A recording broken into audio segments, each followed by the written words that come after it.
வணக்கம். என் பேர் Vijayababu. Net TV for you நேயர்களுக்கு என்னுடைய வணக்கம்.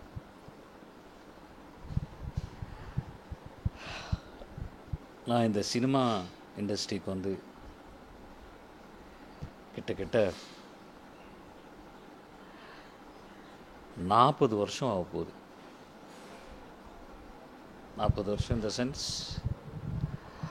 நான் ஃபில்ம் இன்ஸ்டியூட்டில் படித்ததுலேருந்து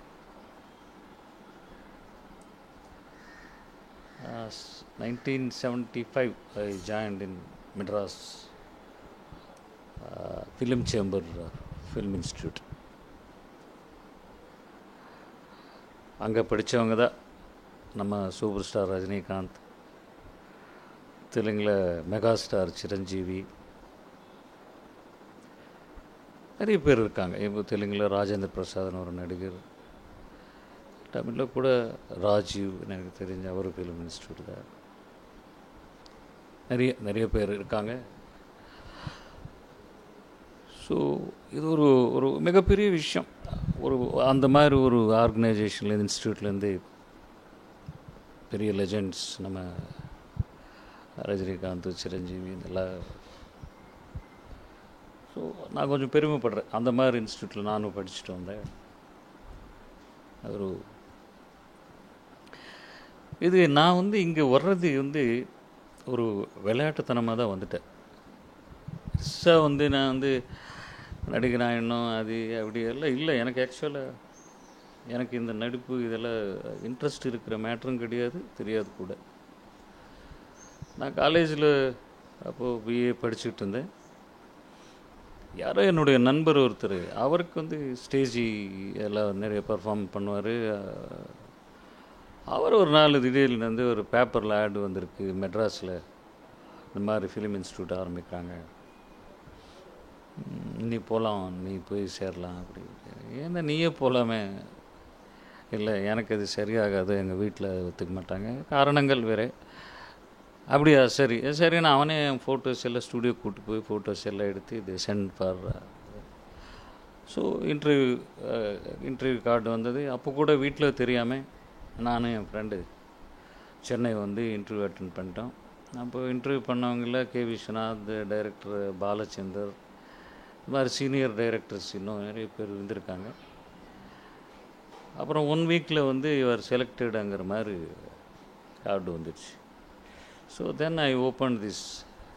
எனக்கு அந்த 1 வாட்டி 2 வாட்டி மெட்ராஸ் வந்துட்டு போனதில் ஒரு ஆசை, நம்ம ஏன் இது போய் சேர்ந்தோம்னா 2 இயர்ஸ் சென்னையில் இருக்கலாமே, ஜாலியாக இருக்கலாமே, இதுதான் தாட்டு. ஸோ அப்போது வீட்டில் சொல்லும்போது எங்கள் ஃபாதர் ஒத்துக்கலை. அப்புறம் என் பிரதர் இல்லா யூஸ் அட்வொகேட், அவர் ஃபாதர் கன்வின்ஸ் பண்ணி, அது ஒரு படிப்பு தானே, லெட் ஹிம் கோ அப்படிங்கிற மாதிரி அவர் தான் என்னை கூட்டி வந்து. ஸோ சில பேர் அவருக்கு தெரிஞ்ச சினிமா சம்மந்தப்பட்டவங்கள தெலுங்கு இண்டஸ்ட்ரியில் இருந்திருக்காங்க, அவங்களெல்லாம் பார்த்து தே சைட் பையன் நல்லா இருக்கான், ட்ரை பண்ணலாமே, அதில் என்ன தப்பு இருக்குது அப்படின்னு சொன்னதில் ஓகே ஜாயின்டு. ஒன்ஸ் சேர்ந்ததுக்கப்புறம் அதனுடைய கோர்ஸ் என்னமோ, அதில் என்னென்ன செய்யணுமோ டன் இட். அதில் நல்ல ஸ்டூடெண்ட்டாகவே இருந்துட்டேன். எனக்கு அப்போது டிரைவன் உட்லேண்ட்ஸ்னு இருக்கும், அது இப்போது இதை பார்க் பண்ணியிருக்காங்க. அங்கே தான் நாங்கள் எல்லாம் சேருவோம், டோட்டல் கேங். 2 இயர்ஸுங்கிறதுனால ஃபஸ்ட் இயரில் இருக்கிற பசங்க, செகண்ட் இயரில் ஆல் பேட்சஸ், ஐ மீன் சவுத் இண்டியன் லாங்குவேஜஸ் எல்லாமே இருக்கும், தெலுங்கு, தமிழ், மலையாளம், கன்னடா, 4 லாங்குவேஜஸில் நிறைய பேர் வந்து தமிழ் தெலுங்கில் தான் நிறைய ஸ்டூடெண்ட்ஸ் இருப்போம். எல்லாருமே வந்து ஃப்ரீ டைமில் டிரைவன் உட்லேண்ட்ஸ் தான் மீட்டிங் பிளேஸ். அந்த மரத்துக்கு கீழே நின்று எல்லோரும் ஜாலியாக எல்லாம் அங்கே உட்காந்துட்டு ஒரு காஃபி சாப்பிட்டு ஒரு டைம் பாஸ் பண்ணிகிட்டு இருப்போம். ஸோ அப்போது திடீர்னு ஒரு நாள் நான் வந்து சாப்பிட்டுட்டு இருக்கும்போதே உட்காந்துருக்கோம். ஒருத்தர் அங்கே நம்ம ரெகுலராக போகிறதுனால எல்லா பேரர்ஸ் எங்களுக்கு பழக்கம். பணம் இல்லைன்னா கூட கொடுத்துருவாங்க காஃபி. ஸோ அவர் வந்து தம்பி உங்கள் அட்ரஸ் கேட்குறாரு ஒருத்தர், நீங்கள் யாருன்னு கேட்டார். சொன்னேன் இந்த மாதிரி எல்லாம் ஃபில்ம் இன்ஸ்டியூட் பசங்கன்னு சொல்லி. கொஞ்சம் அட்ரஸ் கேட்குறாரு. பார்த்தா யாருன்னு கேட்டால் யாரும் தூரத்தில் டேபிளில் ஒருத்தர் உட்காந்துருக்காரு. அவர் தான் அப்படின்னாரு. அப்போ எழுதி போய் அவர் யார் என்னன்னு கூட கேட்கல. சரி நாங்கள் எங்கே தங்குறோம்னு சொல்லி எழுதி கொடுத்தாச்சு. அது அவ்வளோதான், முடிஞ்சு போச்சு. கொஞ்ச நாள் கழிச்சு ஒரு 2-3 மாதமாக இருக்குன்னு நினைக்கிறேன். அவர் அந்த நான் தங்குற அந்த ரூம்ஸில் தான் தங்கிட்டு இருந்தோம். அங்கே வந்து ஆரம்பிச்சிருக்காங்க. என் ரூம் விட்டு சொல்லியிருக்கான், ஊருக்கு போயிருக்கான். எங்கள் ஊருன்னா திருப்பதி பக்கத்தில் காளஹஸ்தி. அங்கே போயிருக்காப்புல. காளஹஸ்தி அட்ரஸ் தெரியுமா? அவன் சொன்னான், எனக்கு அவன் வீட்டு அட்ரஸ் தெரியாது. அவங்க மாமனார் வந்து அங்கே வந்து ஒரு நல்ல லாயரு, ஹைலி அந்த ஊரில் இருக்கிற அந்த மாதிரி ஏதோ அடையாளங்கள் மட்டும் சொல்லியிருக்கான். நேராக வந்து காளஹஸ்திக்கு வந்து அவங்க வந்து கார் எடுத்துக்கிட்டு காளஹஸ்திக்கு வந்துட்டு இங்கே லாயரு, இங்கே அந்த லாயருடைய சொந்தக்காரன் இந்த மாதிரி மெட்ராஸில் ஃபிலிம் இன்ஸ்டியூட்டில் படிக்கிறான் இப்படின்னு விசாரித்து எங்களது அந்த கோயிலுக்கு பக்கத்தில் வீடு அதனால சீக்கிரமாகவே எங்களுக்கு அட்ரஸ் தெரிஞ்சு போச்சு. அங்கே வந்து என்னை வந்து ட்ரேஸ் அவுட் பண்ணி என்னன்னா இந்த மாதிரி நீங்கள் வந்து ஒரு தமிழ் படம் அதில் நடிக்கிறதுக்கு.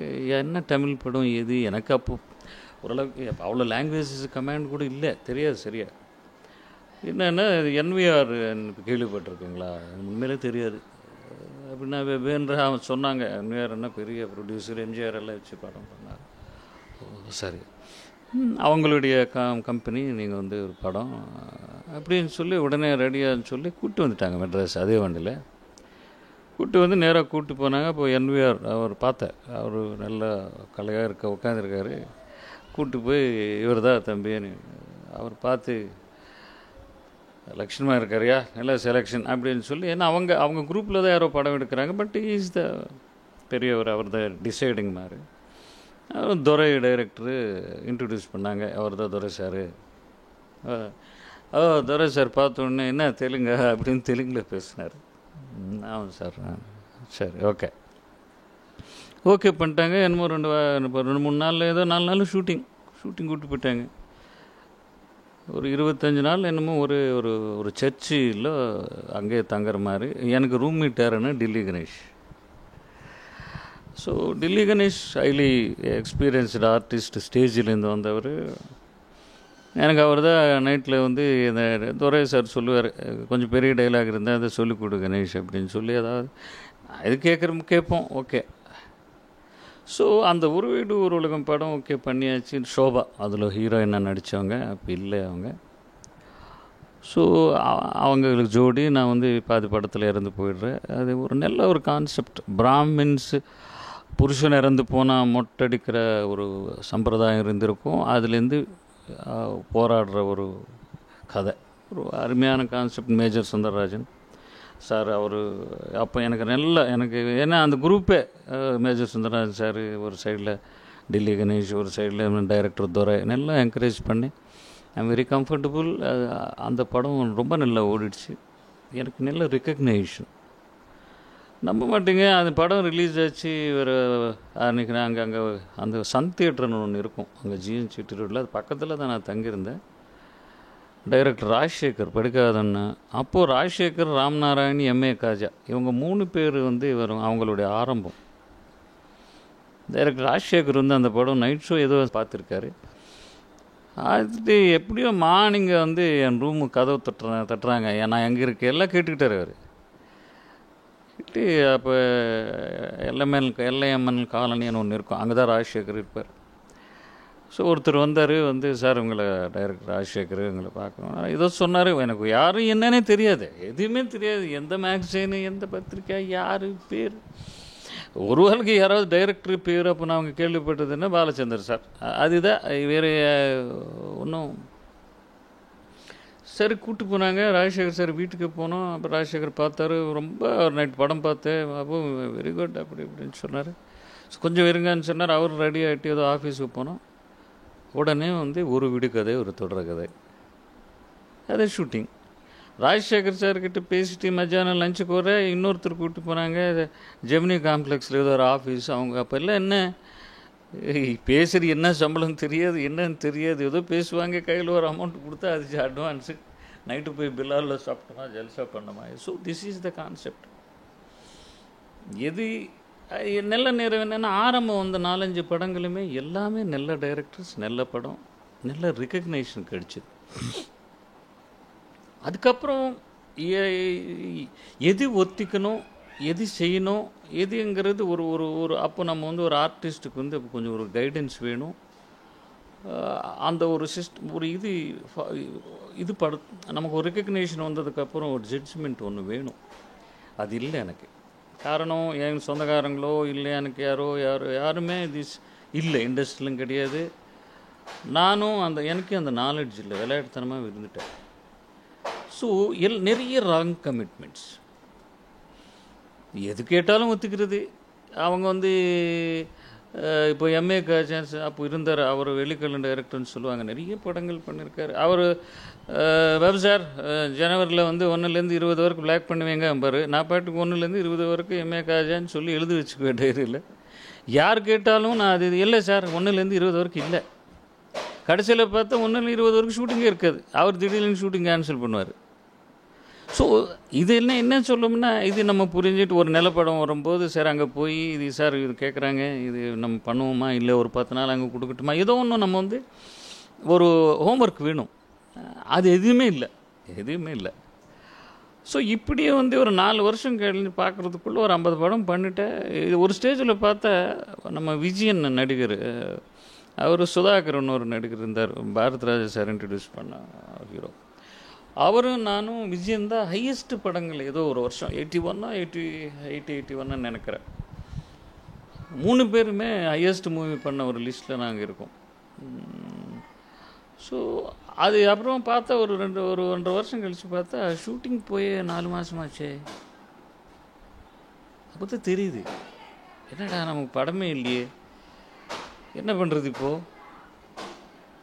ஒரு நடிகனா ஒரு ஹீரோவோ முதல் குத்திட்டாச்சு, கார் வாங்கியாச்சு. காரில் போகணும்னா கார் இருக்குது, அதுக்கு டிரைவர் வேணும். அப்போது நான் டிரைவிங் கூட கற்றுக்கல, நான் டிரைவர் தான். பெட்ரோல் வேணும். அப்போ தான் தெரியுது வாழ்க்கை. இப்போ என்ன பண்ணுறது கேள்வி, ஆன்சரே இல்லை.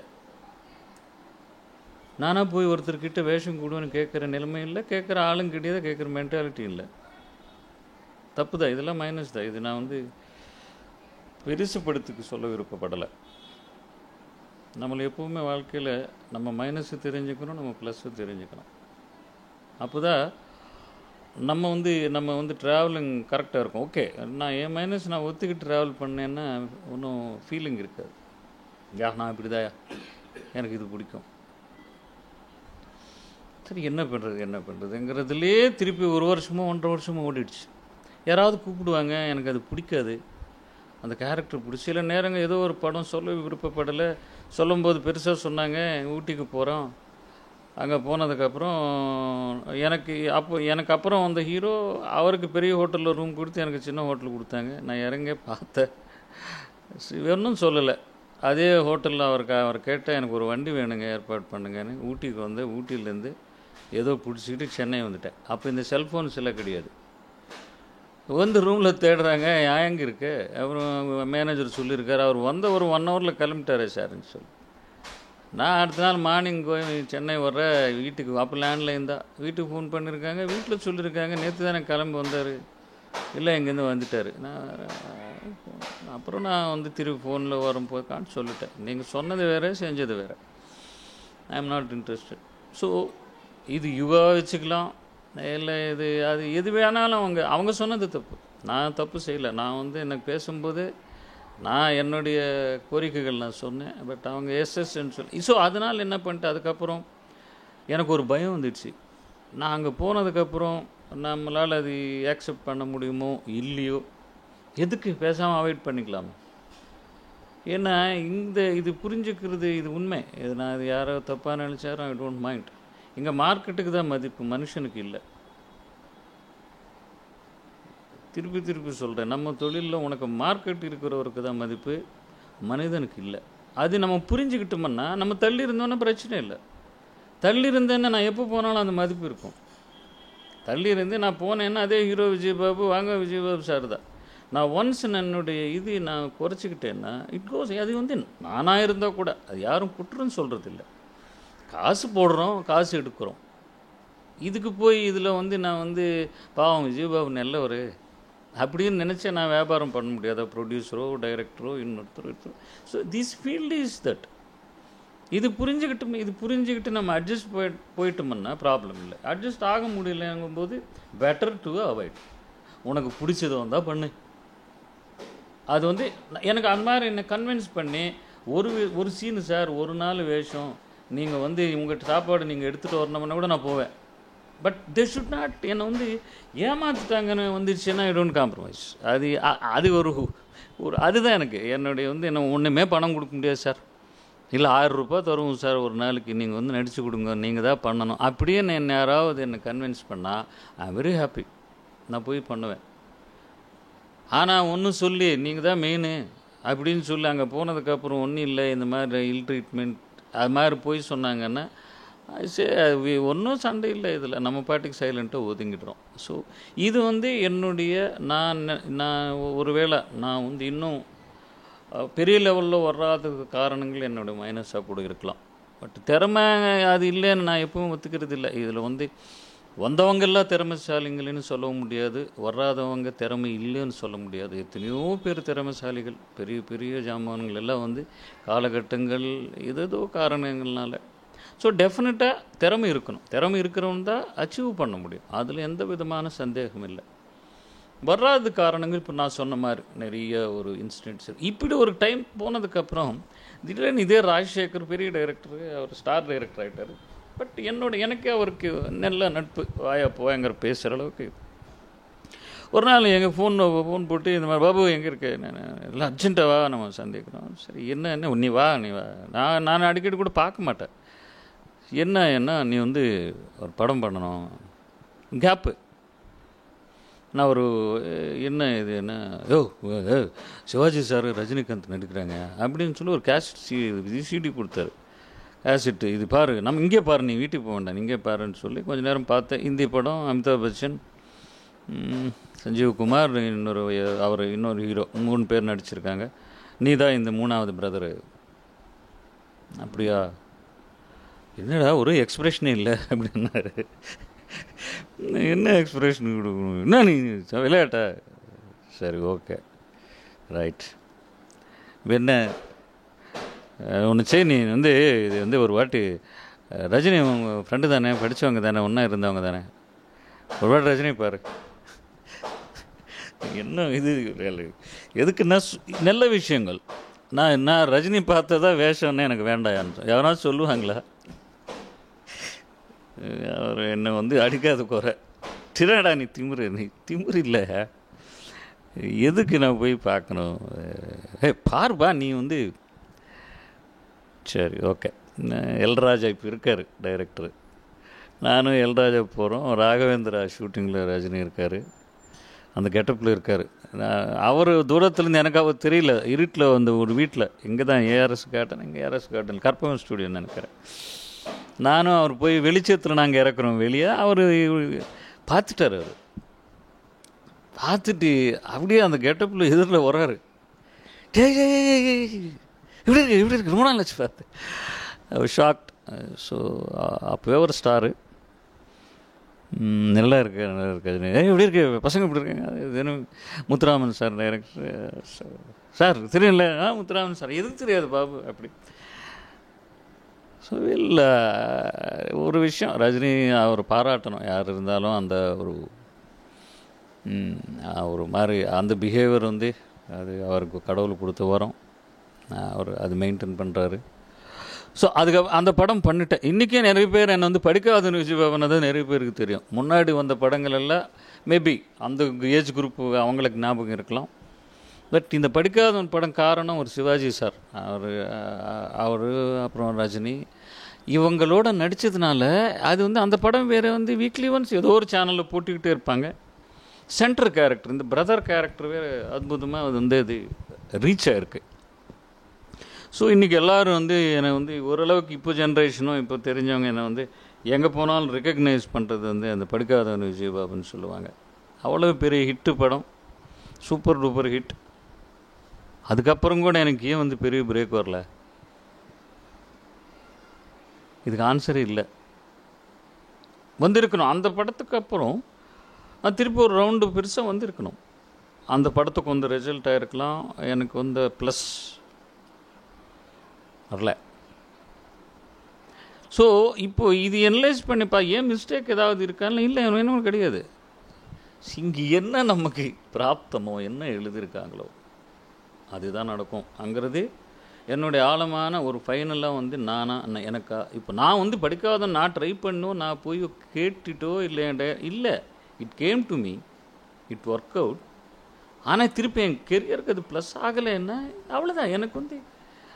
எனக்கு பின்னாடி இருக்கிற சக்கரம் அவ்வளோதான் ஓடுது சினிமாவுக்கு. ஒரு நடிகனாக இருக்கிற ஒரு இது அப்படி தான் நான் நினச்சேன். எங்கேயும் டிப்ரெஸ் ஆகலை, யாரும் குறை சொல்ல விருப்பப்படலை.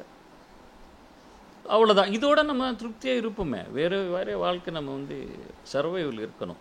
ஸோ அதுக்கு பகவான் ஏதோ வந்து நமக்கு வந்து நான் எப்போவுமே ஏதோ ஒரு டைவர்ஷனில் இருந்திருக்கேன். ஸோ பை காட்ஸ் கிரேஸ் ஒரு கிட்ட பார்த்தோம்னா நான் அப்புறம் ப்ரொடியூஸ் பண்ணேன். ராம்நாராயண் டைரக்டர் வச்சு 2 படம் தமிழில் வந்து ஈஸ்வரின்னு ஒன்று ப்ரொடியூஸ் பண்ணேன். தெலுங்கில் ஒரு அது நான் ஒரு விடுகதை ஒரு தொடர்கதைன்னு தமிழில் நான் நடித்தேன். அது வந்து ராஜசேகர் டைரக்ட் பண்ணது. அந்த படம் தெலுங்கில் வந்து நான் ரீமேக் ராம்நாராயண் சார் வச்சு ப்ரொடியூஸ் பண்ணேன். பட் நான் எடுத்த தமிழ் படத்தில் கூட நான் ஹீரோவாக நடிக்கலை. ஏன்னா அந்த கேரக்டர் வந்து ஒரு ஸ்ட்ரீட் சிங்கருங்கிறதுனால அப்போது வந்துக்கிட்டு இருந்த ஆனந்த பாபு தான் அதில் ஹீரோவாக நடிச்சிருப்பார். நான் ஒரு சின்ன கெஸ்ட் அப்பியரன்ஸ் மாதிரி பண்ணேன். பட் அந்த 2 படம் பண்ணதுக்கப்புறம் கூட எனக்கு வந்து திருப்பி ப்ரொடியூஸ் பண்ணதுக்கு எனக்கு வந்து அந்த பண்ண முடியல. உடனே I stop production. I diverted myself. I have done some business. அதில் வந்து ஒரு 5-6 வருஷம் total away from this acting career. Theatre lease அது இதுன்னு பண்ணேன். I was happy financially. திடீர்னு பார்த்தா ஒரு நாள் யாரோ டிவியில் நடிக்கிறதுக்காக நிறைய பேர் கேட்டுருந்தாங்க. நானும் அந்த டிவியில் போய் என்னத்தை நடித்து நம்ம சம்பாதிக்க போகிறோம், பெருசாக என்ன பேர் வாங்க போகிறோம், இப்படி இருந்தது.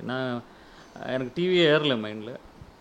97 தான் ஃபஸ்ட்டு நான் வந்து டிவியில் மங்கைன்னு ஒரு சீரியல், தமிழ்மணி அவர் ப்ரொடியூசர். அவருக்கு பழைய நண்பர் தான் எனக்கு.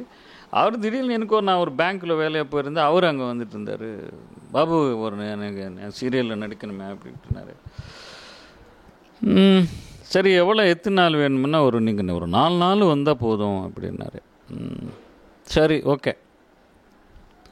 அந்த 4 நாளுங்கிறது தொடர்ந்து கிட்ட ஒரு ஒரு ஒரு ஒரு 100 நாள் 200 நாளும் நடிச்சிருப்பேன். எனக்கே தெரியல. ஏன்னா அப்போ தான் டிவியினுடைய இது எனக்கு தெரியுது. என்னுடைய கேரக்டர் வந்து வந்ததுக்கப்புறம் அதில் வந்து டோட்டலுக்காக வந்து இந்த கேரக்டர் மேலே மாற்றிருக்காங்க. It reaches. அதுக்கப்புறம் தான் தெரியுது இந்த டிஆர்பி என்ன இந்த கேரக்டர் ஏதோ டில்லி லாயர்னு ஒன்று சொல்லிக்கிட்டே இருப்பாங்க கதையில். ஒரு 50 எபிசோடு போனதுக்கப்புறம் அவர் என்ட்ராவார். அந்த டில்லி லாயருங்கிறது ஹைலி ரீச் ஆகிடுச்சு. So it develops. அவங்க அந்த ட்ராக்கை டெவலப் பண்ணிட்டு போனதுனால கண்டினியூஸாக ஷூட்டிங் நடக்கும். கிட்டத்தட்ட ஒரு 10 வருஷம். மார்னிங் ஒரு 8 மணிக்கு கிளம்புனேன்னா நைட்டு 9க்கோ 10க்கோ 12க்கோ வருவேன். இப்படி தொடர்ந்து தமிழ் தெலுங்கு நிறைய தெலுங்கு சீரியல்ஸ். எனக்கு 10 வருஷம் எப்படி போனதே எனக்கு தெரியாது. கடைசியில் என்ன பார்த்தேன்னா வீட்டில் ஒய்ஃப் கூட சண்டை போட ஆரம்பிச்சிட்டேன். உங்களுக்கு ஒரு வீடு இருக்குன்னு தெரியுமா? உங்களுக்கு பேசுகிறது கூட என்ன அவ்வளோ பேசி டிவி சீரியல்ஸ் எல்லாம் நிறைய பேசணும். அங்கே பேசி வீட்டுக்கு வந்து என்னத்தை பேசுகிறது, யார்கிட்ட பேசுகிறது கூட நமக்கு உடம்புல சக்தி இருக்காது. அந்தளவுக்கு ஒரு 10 இயர்ஸ் பண்ணதுக்கப்புறம் அதில் கூட எனக்கு வந்து ஒரு என்னடா திருப்தி இல்லாமல் ஆரம்பம் பயங்கர ரீச்சிங் இந்த சென்ஸ். நான் சினிமாவில் நடிச்சுக்கும் போது கூட அவ்வளோ ஒரு வாட்டி திருமலாவுக்கு போயிருந்தேன். திருமலை அவங்களுக்கு எல்லாம் தெரியும் எவ்வளோ கூட்டம் இருக்கும், எவ்வளோ அந்த கூட்டத்தில் சன்னிதானத்தில் முடிச்சுட்டு வெளியே வர்ற அங்கே இருக்கிற க்ரௌடு டோட்டலாக அந்த சீரியல் பார்த்தோம் சார், அதில் என்ன கேரக்டர், இதில் அற்புதமாக அதை பற்றி பேசிகிட்டு இருக்காங்க. அப்போ நான் வந்து ஒரு சீரியலில் டாக்டர், ஒரு சீரியலில் அட்வொகேட், ஒரு சீரியலில் பொலிட்டீஷியன், இந்த மாதிரி டிஃப்ரெண்ட் கேரக்டர்ஸ் நானும் ரொம்ப ரசித்து எனக்கு வந்து திருப்தியாக இருந்தது. ஸோ அதான் ரெண்டு இருக்குது, எதிர் மணி சாட்டிஸ்ஃபேக்ஷன் ஆர் கேரக்டர் சாட்டிஸ்ஃபேக்ஷன். சில இதை நான் சொல்லும்போது எனக்கு சாட்டிஸ்ஃபேக்ஷன் சும்மா பண்ணலாம், இது ஒன்றும் இல்லை, எது எந்த வேஷமாக இருந்தால் நமக்கு என்ன காசு கொடு, காசு பாக்கெட்டில் வச்சு நான் அதில் பரிசாக கொடுத்துருக்காங்க அப்படின்னு அது பார்த்து சந்தோஷப்பட்டு ஏதோ நான் வேஷம் பண்ணிட்டு வந்துடலாம், ரெண்டு தான். பட் எனக்கு டிவியில் வந்து டோட்டலி அந்த கேரக்டர் சாட்டிஸ்ஃபேக்ஷன் திருப்தி இருந்தது. எனக்கு என் கூட அப்போ ரமணா சின்ன பையன் அவங்களாம் வந்து ஆச்சரியப்பட்டான். அவன் என்னமோ 10th என்னமோ படிச்சுட்டு இருந்தான், டாடி இவ்வளோ கிரேஸ் அவங்களுக்கு டிவி பார்த்துட்டு இப்படின்னு ஷாக். ஏன்னா அவன் ஃப்ரெண்ட்ஸ் கூட கூப்பிட்டு போயிருந்தேன். ஸோ இன்னொரு ஃபைனல் விஷயம், நான் வந்து ஏன் சன் ரமணா ஏன் ஃபீல்டுக்கு வந்த விஷயம் கேட்டாங்க. நான் வந்து டூ சன்ஸ் நான் வந்து டெஃபினட்டாக சத்தியமாக வந்து இந்த சினிமா ஃபீல்டு நம்ம வந்து வேண்டாம். ஏன்னா காரணம் எனக்கு என்னோடய அனுபவம் இது வந்து இட்ஸ் இன் டிஃப்ரெண்ட். இது வந்து உங்கள் திறமையில் மட்டுமோ இது மட்டும் இல்லை, இது நிறைய பேருடைய இதில் ஒரு சக்ஸஸ் அமையும். நல்ல டைரக்டர் வரணும், நல்ல ப்ரொடியூசர் வரணும். ஸோ ரிலீஸ் டேட் நல்ல டேட்டாக இருக்கணும். எத்தனையோ படம் ரிலீஸ் ஆகும், அன்றைக்கி சைக்கிளோன்னு பிடிக்கும், 3 நாள் தியேட்டருக்கு அவன் மட்டும் தூக்கிடுவாங்க. இது நம்ம கையில் இருக்குது, இது வந்து நேச்சர். ஸோ இதெல்லாம் நம்ம நிறைய, அதனால் நம்ம வந்து அந்த நம்ம பசங்களுக்கு அதனுடைய சாயல் வேண்டான்னு தான் நான் சத்தியமாக நினச்சிருந்தேன். பட் நம்ம யார் நினைக்கிறதுக்கு, அகைன் ஐ டோல்ட் விதி அதுதான் பலமாக இருக்கும். ரமணா நல்லா படிச்சுட்டு was working in ITC group. அங்கே வந்து டைரக்டர் தாசன் நாராயண அவருடைய டைரக்டர் யாரோ அங்கே ஸ்டே பண்ணார் சோழா ஹோட்டலில். ரமணா அங்கே நைட் டியூட்டியில் இருக்கும்போது பார்த்துட்டு, நீ நடிக்கலாமே அப்படி இப்படின்னு அவர் ஜோக் போடும்போது கொலிக்கு சொன்னான், அவரும் நடிக்கணும் போயிருந்தேன். யாருன்னா Vijay Babu, is my best friend அந்த டைரக்டர். அவர் நைட் 2 மணிக்கு எனக்கு ஃபோன் போட்டு, இந்த மாதிரி என்ன நல்ல ஹீரோ வீட்டில் வச்சுக்கிட்டு நீ தூங்கிட்டு இருக்கேங்கிற மாதிரி கேட்டார். என்ன நான் இந்த மாதிரி தங்குற தம்பியோட தான் இருக்கா, மார்னிங் நம்ம மீட் பண்ணுறோம். Morning he came to me and I said குருவுகார் இந்த சென்ஸ் தாசன் நாராயணராவ் சார் படம் எடுக்கிறாரு, புது ஹீரோயின் கஜாலா ஹீரோயின், புது ஹீரோ போடணுன்னு இருக்கார், நான் பையனை கூப்பிட்டு போகிறேன். நான் சொன்னேன், வேண்டாம் பிரதர் எனக்கு ஐடியா இல்லை, அது இல்லை, இன்னும் ஃபோர்ஸ் பண்ணார். Sir I had a small meeting, என்னுடைய கசின்ஸ் அவங்களெல்லாம் கேட்டேன், எல்லோரும் இது சரி எஸ் அனுப்பு அப்படி. ரமணா ஹைதராபாத் அவரே கூப்பிட்டு போனார். அதுக்கப்புறம் தான் நான் போனேன். ஹைதராபாத் போனார், டைரக்டர் காமிச்சாச்சு, ஓகே. ப்ரெஸ் மீட் கூட நான் பார்த்துட்டேன் தெலுங்கு சேனலில். அதுக்கப்புறம் தான் நான் போய் டைரக்டர் மீட் பண்ணேன். ஸோ அது அன்றைக்கி அவர் கன்ஃபார்ம் பண்ண இது ஒரு 4-5 படம் வரிசையாக தெலுங்கில் ரமணா பண்ணியாச்சு. இப்போ பர்ச்சேஸ் இஸ் ஓன் ஃப்ளாட் தேர். அந்த அளவுக்கு ஒரு 2 இயர்ஸில் அத்தனை படம் அப்படி. ஸோ ஃபைனலாக எனக்கு என்னமோ அங்கே இருக்கிறத விட நமக்கு வந்து தமிழ் ஃபீல்டு பெட்டராக இருக்குமேனு ஆரம்பம். சரி எப்படியும் இறங்கியாச்சு, இனிமேல் இதுதான் வாழ்க்கை. ஸோ அப்படின்னு சொல்லி கொஞ்சம் நான் வந்து ரமணாவை ஸ்லோவாக இங்கே ஷிஃப்ட் பண்ணி கூப்பிட்டு வந்துட்டேன். ஸோ நவ் இஸ் டு ரமணாவுக்கு ஒரு நல்ல ரெக்கக்னேஷன் இருக்குது, ஒரு good artist, good behaviour and இன்னும் ஒரு பிரேக் வரணும். அது எப்போ வேணாலும் வரும், நடிகனுக்கு வந்து அது சொல்லவே முடியாது. நான் சொன்னேனே, ஒரு 7-8 வருஷம் சம்மந்தமே இல்லாமல் இருந்து திருப்பி 10 வருஷம் டெய்லி பேக் வச்சுட்டு ஷூட்டிங் போனேன். ஸோ அப்படி தான் இருக்கும் நடிகனுக்கு. ஸோ நம்ம வந்து டிப்ரெஸ் ஆகாமல் நம்ம வந்து கரெக்டாக இருக்கிற ஒர்க்கு என்றைக்கு வேணாலும் அது வந்து திருப்பி ஒரு நாள். ஸோ ரெண்டாவது எல்லாரும் சூப்பர் ஸ்டார் ஆகிட முடியாது. ஸோ சூப்பர் ஸ்டார் ஒருத்தர் தான். நம்ம வந்து அது எப்பவுமே மைண்டில் நம்மளும் ஒரு ஸ்டார் ஆகலாம். அது வந்து அப்படியும் நான் அதை ரமணாக்கு அட்வைஸ் பண்ணுவேன். ஒன்ஸ் வந்துட்டேன் போராடு, அவ்வளோதான். இனிமேல் பின்னாடி போகிறதுங்கிறது இருக்கக்கூடாதுன்னு சொல்லி இஸ் வெரி அந்த ஒரு மைண்ட் செட்டில் தான் இருக்கான். ஹி வில் கம் அப், எனக்கு அந்த கான்ஃபிடென்ஸ் இருக்குது. So it maybe time. So it all. So சொல்லணும்னா ஹாப்பி ட்ராவலிங். இன்னும் இது காரணம் ஹாப்பி ட்ராவலிங் என்னென்ன இருக்கிறதுல நம்ம வந்து இதுதான். ஸோ இருக்கிறதுக்கு ஒரு வீடு வேணும், போகிறதுக்கு ஒரு கார் வேணும், நல்லா சாப்பிட்ணும், நல்லா துணி போட்டிக்கணும், பசங்க எதுவும் படிக்க வைக்கணும். ஏதோ பேசிக்ஸ் நம்ம வந்து அதில் நம்ம சந்தோஷம் அடைஞ்சோம்னா எந்த ஒரு பெரிய ஒரு கவலை இருக்கக்கூடாது. மற்ற விஷயங்கள் விடுங்க, அது வரும், அது போகும். நான் என்றைக்குமே நம்ம வந்து அவராகலையே இவராகலையேன்னு வருத்தப்பட்டதில்லை. நானாக இருக்கேன்.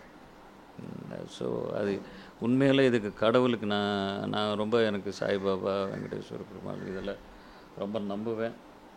நம்ம ஒவ்வொரு மூமெண்ட்டும் வந்து ஒரு கடவுளினுடைய அனுகிரகம் தாங்கிறது என்னுடைய பை எக்ஸ்பீரியன்ஸ். சும்மா சொல்கிறது இல்லை, நான் ஃபீல் பண்ணி சொல்கிறது. ஒரு விஷயம் ஷேர் பண்ணிக்கிறேன் ஆசைப்படுறேன். நிறைய நம்ம என்ன நினைப்போம்னா, இந்த ஃபிலாசபி இதெல்லாம் வந்து இப்போ எதுக்கு நமக்கு, அதெல்லாம் அப்புறம் பார்த்துக்கலாம், என்ன மாதிரி தான் வயசாகி போச்சே, அதெல்லாம் வயசான காலத்தில் தான் அப்படின்னு நினச்சிக்கிட்டு இருப்போம். இல்லை, ஆக்சுவலாக உங்களுக்கு நினைவு தெரிஞ்சதுலேருந்து மேபி காலேஜ் வச்சுக்கோங்களேன், அதிலிருந்தே நம்ம ஆரம்பித்தோம்னா தப்பு ஒன்றும் கிடையாது. ஸோ எல்லாமே வேணும் வாழ்க்கையில், எல்லாமே ஃபன் வேணும், அது வேணும், என்ஜாய்மெண்ட் வேணும், இன்னொன்று வேணும். அது யாரும் வேண்டான்னு யாரும் சொல்லக்கூடாது, வேணும். அப்போவே ஆரம்பித்து லைஃப்பில் நம்ம கூட அதையும் ட்ராவல் பண்ணிடுச்சுன்னா லைஃப் ரொம்ப நல்லா நம்ம வந்து லீட் பண்ணலாம். ஒரு 50-60 வயசு ஆனதுக்கப்புறம் நம்ம வந்து ஹிமாலயாஸ் போகலாம், இல்லை இன்னொன்று பண்ணலாம், இல்லை நாங்கள் போய் மெடிடேஷன் பண்ணலாம் அப்படின்னு நினச்சா ஒத்துக்காது, பாடி மைண்டு ஒத்துக்காது. காரணம், அதுக்குள்ளே பாடியில் நிறைய ப்ராப்ளம்ஸ், டிஸ்கம்ஃபர்ட்ஸ், மென்டலி சில ப்ராப்ளம்ஸ், ஹெல்த் ப்ராப்ளம்ஸ் எல்லாம் இருக்கும், சின்னது இல்லை பெருசாக இருக்கும். பட் யங் ஏஜில் வந்து அதெல்லாம் நமக்கு இருக்காது, 90% இருக்காது. இருந்தால் கூட யூ டோன்ட் கேர். இப்போது நான் கைலாஷ் வந்து 2007 I went to Manas Sarovar Kailash. அதிலிருந்து ஸ்டார்டட் லைஃப்பில் வந்து ஏதோ இருக்குது, இது மட்டும் இல்லை லைஃபு, வேறு இன்னொரு இது அந்த இது திங்க் பண்ண ஆரம்பித்தேன் நான்.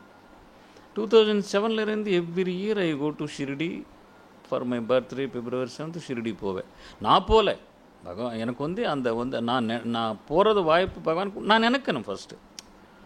ஸோ ரமண மகர்ஷி அவருடைய புக்கு படித்தேன், சாய்பாபா புக்கு படித்தேன், பிரம்மகுமாரிஸ் அவன் பை தச்சையெல்லாம் நான் வந்து யாரோ கூப்பிட்டாங்க, இன்வைட் பண்ணாங்க, ஐ went to mount Abu. It's heavenly. Heaven நம்ம பார்க்கல, பட் நீங்கள் அங்கே போனீங்கன்னு யூ கேன் சி, உண்மையிலே இதுதான் சொர்க்கங்கிற மாதிரி இருக்கும். இது வந்து இது நான் என்ன சொல்ல வர்றேன், இதெல்லாம் வந்து இப்போ யூத் வந்து முதல்ல ஆரம்பிங்க, இதெல்லாம் நல்ல புக்ஸ் படிங்க. யூ என்ஜாய், ஈவினிங் பப்புக்கு போங்க, தப்பு இல்லை. பட் இது கூட டெய்லி கொஞ்ச நேரம், இப்போது நம்ம பாடிக்காக நம்ம வந்து ஒரு நாளில் எவ்வளோ திங்க் பண்ணுறோம், இந்த ட்ரெஸ் பண்ணணும், இன்றைக்கி இது சாப்பிட்ணும், இல்லை என்ன இந்த பர்ஃப்யூம் யூஸ் பண்ணணும், இல்லை என்ன இந்த ஹேர் டை யூஸ் பண்ணணும், ஏதோ விதவிதமான இது நம்ம பாடி அவுட்லுக்காக நம்ம வந்து எவ்வளோ சம்பாதிக்கணும், இது செய்யணும் ஆச்சு. ஆனால் இன்னர் நமக்குள்ளே ஒன்று இருக்குது, அது ஆத்மாவை வச்சுக்கோங்க, இன்னொன்று வச்சுக்கோங்க, எது வேணாலும் நீங்கள் திங்க், நம்ம உள்ளே ஒன்று இருக்கே, அது ஆஃப் ஆன அடுத்த நிமிஷம் இந்த பாடி இல்லை, இது பாடி ஆகிடுது, எப்போ பாடி தூக்குறீங்கிற மாதிரி. ஸோ அதுக்காக நீங்கள் திங்க் பண்ணணும் எவ்ரிடே. ஏதோ ஒரு கொஞ்சம் நேரம், ஒரு 5 நிமிஷம் 10 நிமிஷம் அதுக்கு விடுங்க டைமு, அது ஃப்ரெஷ் பண்ணுங்க. அது ஃப்ரெஷ் ஆகிடுச்சுன்னா, இப்போது நான் அலங்கரணம் பண்ணி ஒரு தாடி வச்சுருக்கேன், இன்னும் இப்போ நான் வந்து ஒரு மாதிரி ஒரு கிழிஞ்சு போன சொக்கா ஒரு லுங்கி கட்டிக்கிட்டா, நான் என்னை பார்த்து எவனாவது இவன் ஃபஸ்ட்டு விஜயபாபான்னு அடையாளம் தெரியாது, ஒரு வேளை தெரிஞ்சால் கூட என்னடா இந்த தாடி பைத்துமேட்டாரா இப்படி தான் நினைப்பாங்க. இன்றைக்கி நான் தாடி வச்சுது, எப்போ விஜயபாபா ஃப்ரெஷ்ஷாக இருக்கிறாள், தாடி வச்சுருந்தா கூட நான் ஒரு நல்ல ஷர்ட்டு போட்டு நல்ல பேண்ட்டு போட்டு நல்லா உட்காந்து பேசினாதான் விஜயபாபா ஏதோ கெட்டப்புக்காக வளர்த்துருப்பாரோன்னு நினைப்பீங்க. ஆனால் இப்போ என்ன தெரியுது, என்னுடைய வெளியே அலங்கரணை தான், என்னுடைய உடல் அலங்கரணை தான் உங்களுக்கு ரிஃப்ளெக்ட் ஆகுது. ஆனால் நீங்கள் வந்து ஒரு யோகி பாருங்கள், ஒரு சித்தர் பாருங்கள், ஒரு குரு பாருங்கள், அவங்க வந்து எதுவுமே இல்லை, ஒரு வந்து கோவணம் கட்டிருப்பாங்க, இல்லைன்னா அழுக்கு வேஷ்டி ஒன்று, மேலே துண்டு கூட இருக்காது, வளர்ந்து தாடி, பிஞ்சு போன இது முடி வந்து பரட்டு போன முடி, இதெல்லாம் இருந்தால் கூட அவங்கள பார்த்த உடனே நமக்கு வந்து நமக்கு தெரியாமல் 2 கை அப்படி மேலே தூக்கும். அவங்க மூஞ்சில் ஒரு தெரியாமல் ஒரு என்னமோ ஒரு அனுகிரகம் இருக்கும், ஒரு பிரைட்னஸ் இருக்கும். அவங்களுக்கு சரியாக சாப்பிட்டுருக்க மாட்டாங்க. காரணம் என்ன, அவங்களுடைய இன்னர் அது பியூரிட்டி, இன்னர் பியூரிட்டி இருக்கு, அது வந்து அந்த ஃபேஸ்லவோ அவங்க பாடியிலோ ரிஃப்ளெக்ட் ஆகும். பட் நம்ம என்ன, நம்ம உடல் அலங்கரணை தான் ரிஃப்ளெக்ட் ஆகுது தவிர இன்னர் பியூட்டிக்காக நம்ம திங்க் பண்ணுறதே இல்லை. ஸோ திங்க் பண்ணுங்கள். அது வந்து யூத் நீங்கள் வந்து நினைவு தெரிஞ்சலேருந்து ஆரம்பிங்க. It gives. நீ அந்த லைஃப்பில் வந்து உங்களை ட்ராவலிங் நிறைய அப் அண்ட் டவுன், எல்லாருக்கும் அப் அண்ட் டவுன்ஸ் இருக்கும் லைஃப்பில். நிரந்தரம் எதுவுமே கிடையாது. சுகமும் நிரந்தரம் இல்லை, துக்கமும் நிரந்தரம் இல்லை. ரெண்டுமே நம்ம கூட ட்ராவல் ஆகிட்டே இருக்கும். அதில் வந்து நம்ம துக்கம் வரும்போதும் தாங்கிக்கும், சுகம் வரும்போது கூட தலைக்கு ஏறாது. ஏன்னா அந்த பேலன்சிங் லைஃப். இதுக்காக எல்லாரும் இந்த மாதிரி ஒரு நல்ல புக்ஸ் படிக்கணும், நல்ல இடங்களுக்கு போங்க ஃப்ரீ டைம் கிடைக்கும்போது. You take that. அங்கே இருக்கிற பவர், அந்த இருக்கிற நல்லா உங்களுக்கு எது பிடிக்குதோ, இதில் வந்து இதுதான் அதுதான் ஒன்றும் கிடையாது. உண்மையானது, ஃப்ராடுங்க இல்லாத இடம், நல்ல இடங்களுக்கு போய் நீங்கள் ரிஃப்ரெஷ் ஆகுங்க. நீங்கள் வந்து மனசு வந்து திருப்பி நீங்கள் அது ப்ராக்டிஸ் பண்ணுங்கள். It gives lot of physical and mental health. Okay.